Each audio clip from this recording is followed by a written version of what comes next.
Hello, today we will guide you through how to integrate Microsoft Outlook with Slack. In this walkthrough, we'll be using Slack to find and connect the Microsoft Outlook app. This integration can help bring calendar and email-related updates into Slack, making it easier to stay organized without constantly switching between platforms.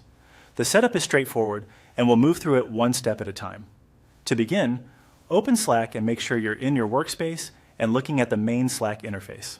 Once you're there, direct your attention to the left-hand navigation panel. This is where Slack keeps many of its core options, including access to apps and utilities that can extend what Slack can do. From the left navigation, click on Tools. This section is where you can explore available integrations, features, and connected services. If your sidebar is collapsed or if you don't immediately see the option, you may need to expand the menu first so everything is visible. After opening Tools, locate the search area and type in Microsoft Outlook. Searching directly is often the fastest way to find the integration you need, especially if there are many tools or apps listed in your workspace. As you type, Slack should begin showing matching results. When Microsoft Outlook appears in the results, click on Outlook to open its app page. This page usually includes a brief overview of what the app does, along with the permissions or connection options required to use it with Slack. Taking a quick look here can be helpful so you understand what to expect during setup. Next, click Add to Slack. This starts the connection process between Slack and Microsoft Outlook.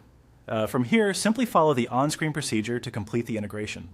Depending on your workspace settings, you may be asked to review permissions, sign into your Microsoft account, or confirm access before the connection is finalized. Just continue through each prompt carefully until the setup is complete. As a general tip, if you run into any access restrictions during this process, your Slack workspace may require admin approval for app installations. If that happens, you'll need to request permission before continuing. It's also a good idea to read each screen before confirming, so you know exactly what notifications or calendar features will be enabled. And that's it.